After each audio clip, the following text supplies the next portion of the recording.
O Catecismo em um ano.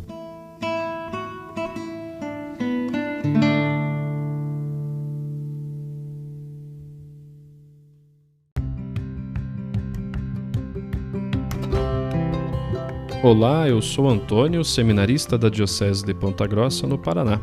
Você está ouvindo o podcast O Catecismo em um ano. Vamos ler todo o Catecismo da Igreja Católica ao longo de 365 episódios. Estamos utilizando a tradução em português apresentada pela CNBB em 2013, baseada na edição típica em latim. Baixe o plano de leitura por meio de um link que você encontra na página do Instagram, @o Catecismo em um ano, ou na descrição deste podcast.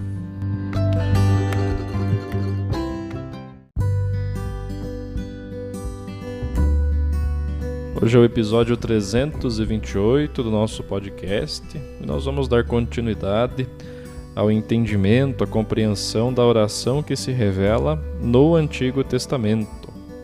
Hoje nós leremos dos números 2581 a 2584.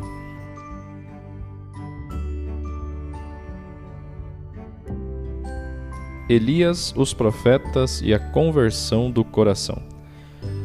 O templo devia ser para o povo de Deus o lugar de sua educação à oração.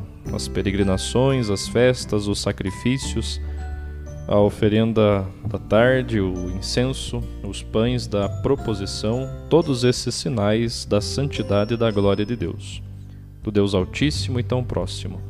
Eram apelos e caminhos de oração. O ritualismo, porém, arrastava muitas vezes o povo para um culto por demais exterior. Faltava a educação da fé, a conversão do coração. Esta foi a missão dos profetas antes e depois do exílio. Elias é o pai dos profetas, da geração dos que procuram Deus, dos que buscam sua face. Seu nome, O Senhor é meu Deus, anuncia o clamor do povo em resposta à sua oração no Monte Carmelo. São Tiago nos remete a Elias para nos impulsionar à oração. A oração fervorosa do justo tem grande poder. Isso está no capítulo 5 da carta de Tiago, 16 ao 18, os versículos. Depois de ter aprendido a misericórdia em seu retiro à margem da torrente do Carite, ensina a viúva de Sarepta a fé na palavra de Deus, fé que ele confirma por sua oração insistente. Deus devolve a vida ao filho da viúva. Por ocasião do sacrifício no Carmelo, prova decisiva para a fé do povo de Deus, foi por sua súplica que o fogo do Senhor consumiu o holocausto na hora em que se apresenta a oferenda da tarde. Responde-me, Senhor, responde-me. São as mesmas palavras de Elias que as liturgias orientais repetem na epíclese eucarística. Por fim, retomando o caminho do deserto para o lugar em que o Deus vivo e verdadeiro se revelou a seu povo, Elias se escondeu como Moisés na fenda do rochedo até que passasse a presença misteriosa de Deus. No entanto, é somente na montanha da transfiguração que se revelará aquele cuja face buscam. O conhecimento da glória de Deus está na face de Cristo crucificado e ressuscitado. No face a face com Deus, os profetas aurem luz e força para a sua missão. Sua oração não é fuga do mundo infiel, mas escuta da palavra de Deus, às vezes um debate ou uma queixa, sempre uma intercessão que aguarda e prepara a intervenção de Deus, do Deus Salvador, Senhor da história.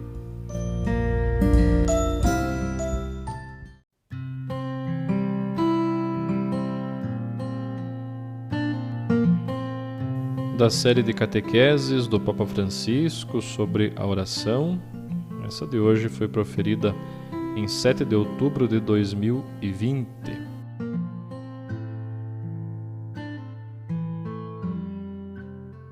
Encontramos um dos personagens mais fascinantes de toda a Sagrada Escritura, o profeta Elias. Ele supera os limites de seu tempo e podemos ver a sua presença também em alguns episódios do Evangelho. Ele aparece ao lado de Jesus juntamente com Moisés no momento da transfiguração. O próprio Jesus refere-se à sua figura para dar crédito ao testemunho de João Batista. Na Bíblia, Elias aparece repentinamente de uma forma misteriosa proveniente de uma pequena aldeia que é completamente marginal. E no final deixará a cena sob o olhar de seu discípulo Eliseu, numa carruagem de fogo que o levará para o céu.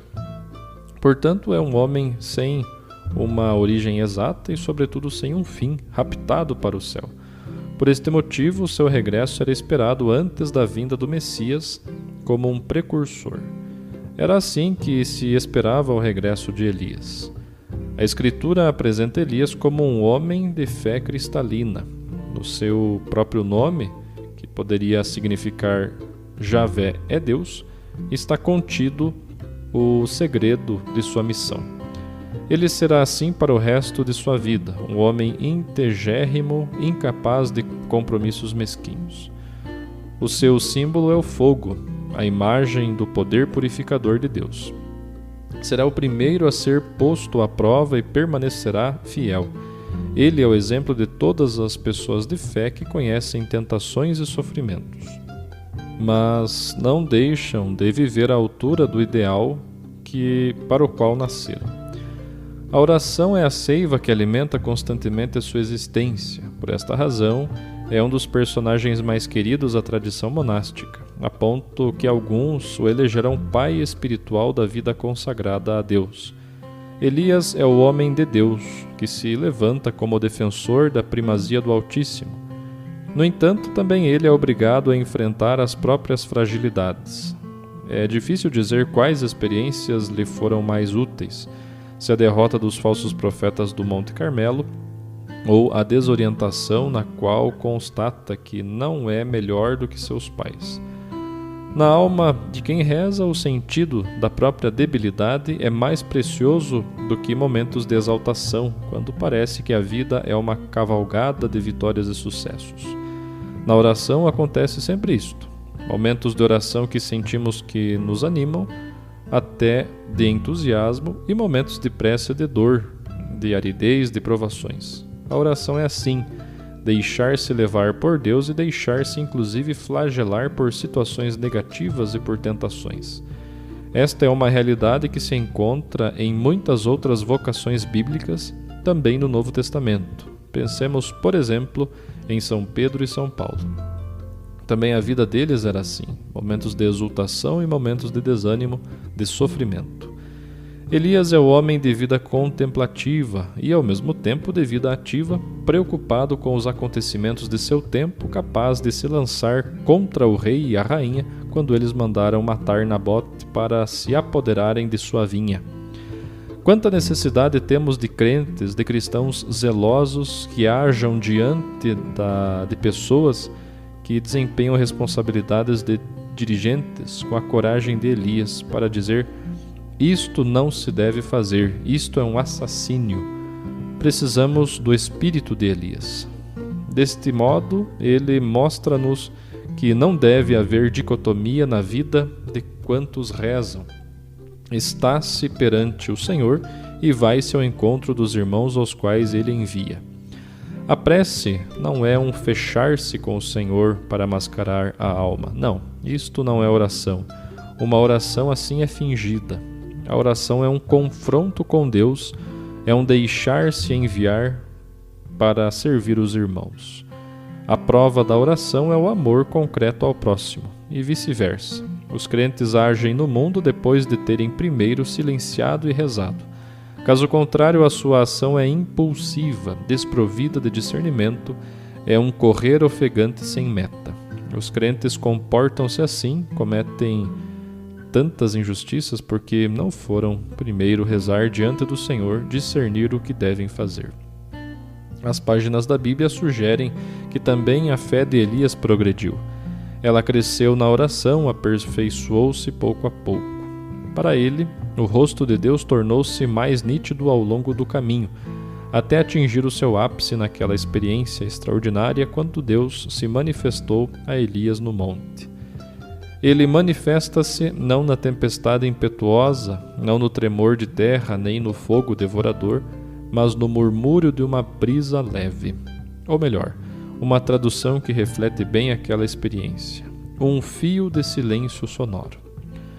É assim que Deus se manifesta a Elias. É com este sinal humilde que Deus comunica com Elias que naquele momento é um profeta fugitivo que perdeu a paz.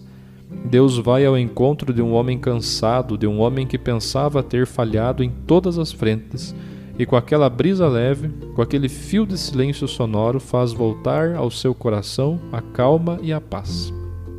Esta é a vicissitude de Elias, mas parece escrita para todos nós. Em certas noites podemos sentir-nos inúteis e solitários. É então que a oração virá e baterá à porta do nosso coração. Todos nós podemos aceitar uma parte do manto de Elias, como o seu discípulo Eliseu aceitou metade do manto.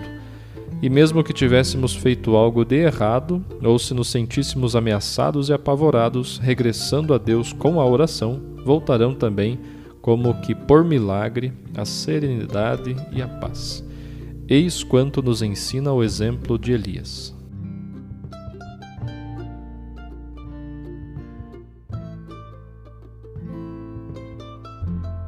Os textos dos discursos papais encontram-se na íntegra no site da Santa Sé, vatican.va.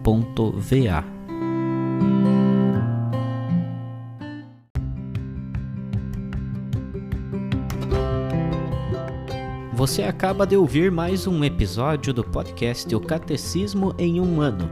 Continue nesse bom propósito de aprofundar o conhecimento e a vivência da fé católica e procure participar da sua comunidade.